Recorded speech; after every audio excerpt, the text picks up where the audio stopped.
hungry this morning. Not sure why. Probably just lack of calories. Kyle Hunt actually lowered my calorie intake for this week a little bit. Still keeping my carbs and fats in there. I didn't cut any macros out, but my overall calories are just low right now. So basically what I'm doing is I'm following all low calorie days every day this week.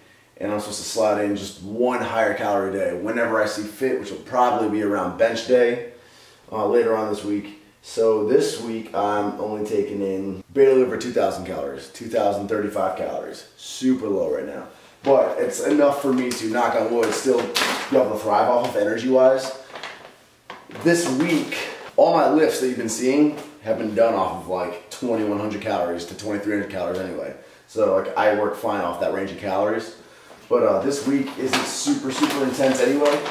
Doing a lot of opener stuff and stuff of that sort. Today, I'm doing block pulls. Basically working out to my opener, what I plan to open with in deadlifts. Basically I'm going to pull it off of blocks instead of off the floor, which is better for your central nervous system. It's less taxing. And if you can pull it off of blocks, then you know you'll be able to rip it off the floor. Feeling pretty good though. Besides, you know, feeling a little peckish once in a while. It's part of the cut. If I wasn't on YouTube, in all honesty, I would probably just hang in the high 180s or even like low 190s and compete in the 205 class. Because like I'm not at a national level, so it doesn't really matter. Most competitive powerlifters would tell you if you're not going for a record of some sort or if you can't dominate a weight class, don't even bother cutting for it. However, I'm kind of competitive, so I like the idea of being able to be competitive, aka going into the 183 weight class instead of the big boys at 205.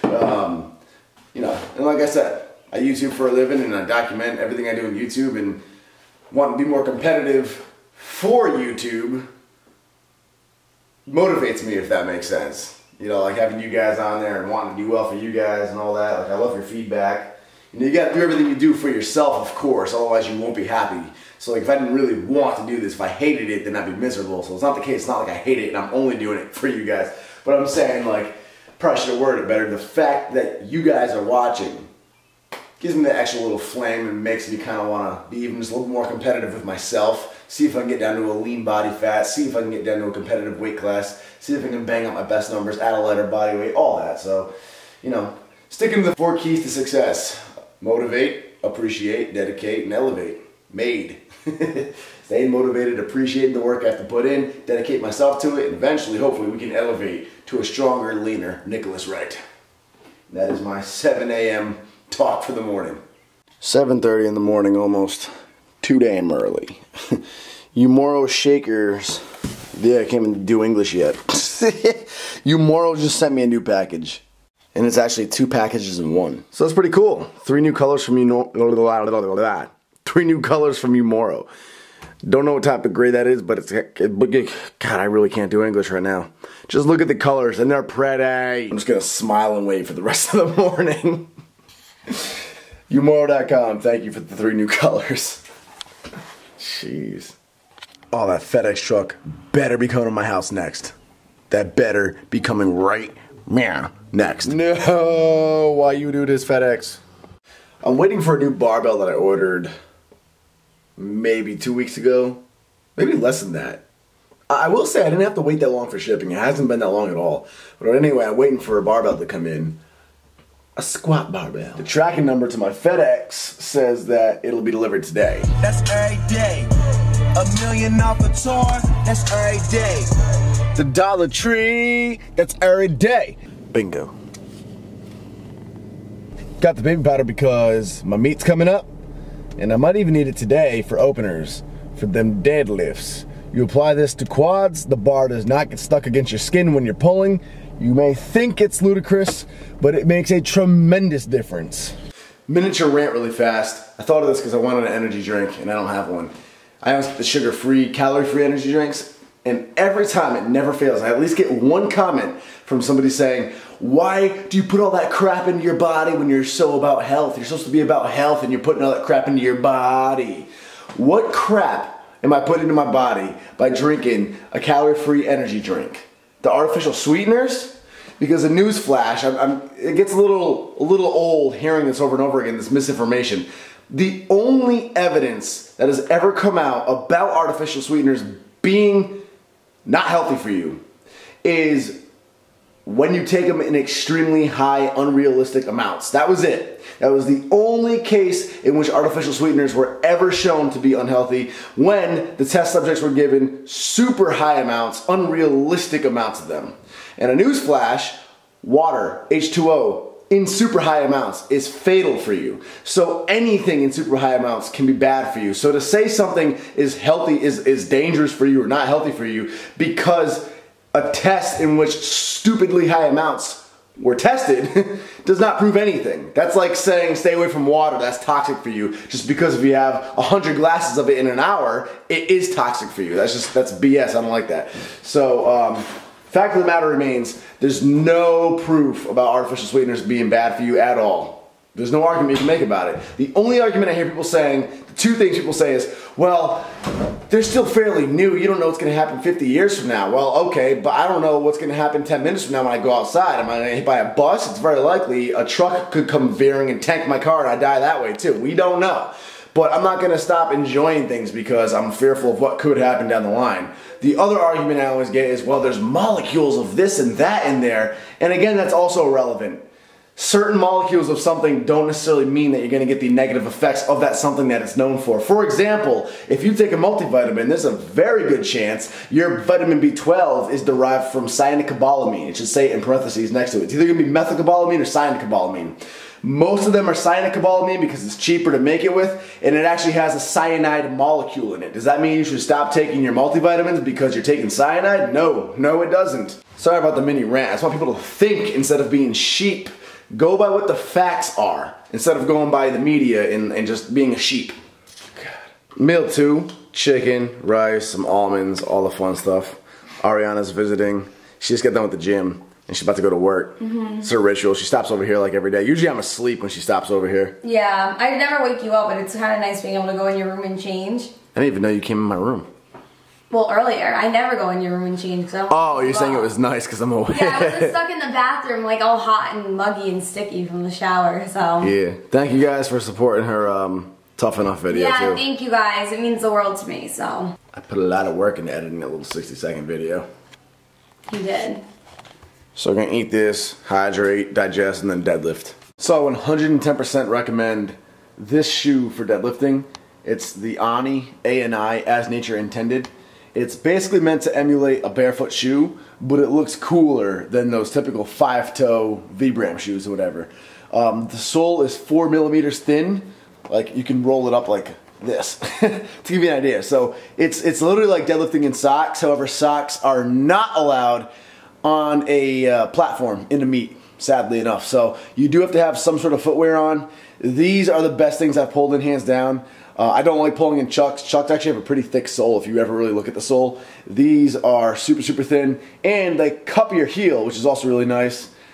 And they're super durable. I've had these things, I've been beating the crap out of these things for I don't even know how long. And they have some schmutz on them, but there's not even a single thread starting to fray or anything. Super, super durable. Anibrand.com is the website for them. I put it in the info box below. And NWB is a discount code for them. But every deadlift PR I've ever pulled has been in these. Every deadlift session I ever get in is in these. 100% recommend them. So today's opener day for deadlifts. Plugged in my phone, deadlift playlist.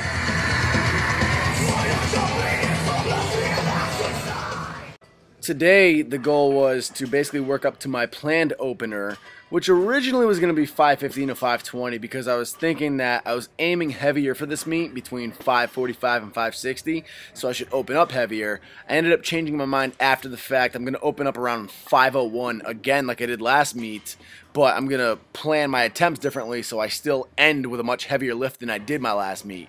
If all goes well, I'll have anywhere from a 20 to a 40 pound PR at this meet. I actually practiced a few new cues that I have yet to use while deadlifting that helped me out tremendously that I'll go over after the meet because I want to make sure I get it down before I try talking about it in a video. So the whole idea was to work up to my planned opener off of blocks because I am super, super weak off of blocks. 2 and 3 inches, I'm horrible at them. So the whole idea was if I could pull it smoothly off of blocks, then I'll definitely be able to rip it off the floor. On top of that, I'm pretty light and obviously on low calories right now. So, you know, the day of the meet, I'll be a couple of pounds heavier and I'll be well fed. So this is kind of like emulating basically a worst case scenario. So basically if I could pull it off of the blocks in these circumstances, then I'm definitely good for it off the ground, well fed, well rested for the meet. At the same time, preserving my central nervous system that much better by taking a couple of inches out of my range of motion. So after that heavy single, I broke the weight down to 80%, performed a quick 3x3 with it, nothing crazy, nothing high volume, nothing taxing, and then I moved on to high bar squats, an awesome variation for squatting since I can't do front squats anymore. And I just did several sets of 5 reps with only 315 pounds, nothing crazy, and I really worked on practicing that new cue I discovered to brace my core, and the difference I felt was amazing. So I'm excited to apply this to my low bar squats when I actually get to go heavy later on this week. I'll show you guys that too, of course. Again, I didn't get to really apply this cue to my deadlift, so you didn't really get to see it on camera yet. I kind of discovered it after the fact when I was doing the reps and stuff, but I'll show you guys it in a different video down the line. So it seriously never fails. You can wait around all day long for FedEx, and the second you leave the house is when they're gonna come. So I missed the day 1 delivery. Damn it, no squat bar today. So today was a really good learning curve for me. I had in my head to open up with 515 because my goal for this meet is to finish between 545 and 560. I don't know what my current max on deadlifts are. All I know is at the last meet about 4 months ago, I hit 523 on my second attempt. But the first time I tried my second attempt, I tried changing my form up, which was stupid of me, and I hitched it. So I had to redo my second attempt. So my third attempt, I only did my second attempt weight. And it went up fine the next time I tried it because I went back to my original form. It was stupid to try to change it, but that's besides the point. Point is, I was probably good for low 530s if all had gone well. Now I think I'm between 545 to 560 depending on how good I'm feeling. So kind of ballpark it right in the middle of that, aim for like a 555-ish in my head, you know, and whatever I hit that day, I hit that day. So thinking that I was going to aim for heavier weight, I was thinking that I needed to open up closer to that weight because opening up too light would be too much of a stretch, too far of a jump, and it would throw me off. So that's why I had 515 in my head as an opener since my last opener was 501. However, looking at the clip, it moved a little slow today, and I'm not concerned about how slow it moved. 515, give me a good deload week and give it to me off the floor. I can rip 515 for at least 3 reps, if not 4 reps. I've paused it off the floor. I can make that move fast. But I hit up my coach, Simon, and I hit up Johnny Candido, and Johnny linked me to a really, really interesting article that I'd never read before, and I'm gonna link it in the info box below so you guys can check it out. And it's all about programming your attempts. And basically the guideline is to go off of about 90% of your end game goal. Typically a guideline to go off of is whatever you can do for an easy triple. 515 would actually apply to them, but that's not always the best way to go about it. Percentage helps you make sure that you're opening up with the right space of weight in between, because you don't want to jump too high too soon. That'll shock your central nervous system. You can potentially miss the lift there, so you want to make sure everything's programmed perfectly. So about 90% is what they say to open up with. 95-ish, 96, no more than 98% should be your second attempt, and then your third attempt can be an all-out PR if you want it to be, but obviously playing smart. So calculate now about 90%. 90% of even a 560 pull is actually only 505, or right around that. So I read this article, it's like, oh wow, 501 was my opener at the last meet, but honestly 501 will be a great opener for this meet too. So what I'm going to do is I think I'm actually going to drop my opener plan to 501. In the kilo plates it comes out to specific numbers, so 500 pounds, it comes out to 501 with the kilo plates. So I think what I'm going to do is, despite pulling that 515 up today, I think I'm actually going to drop my opener down to 501. Open nice and clean with that opener, smoke that. Second attempt will land somewhere around 535-ish. Hopefully smoke that if all goes well, and then I can just gauge it from there. If I'm feeling like I only have a little bit more in me, I'll aim for 540, 545. If I'm feeling great, say 535 flies up, I'll try a little bit higher, 550, 555, who knows what we can get up to. So remember guys, your opener should basically be like your last warm-up acclimation set, and you definitely want to take all your ego out of it. So strategic. That is the plan. I'm feeling excited for it though, I'm feeling good.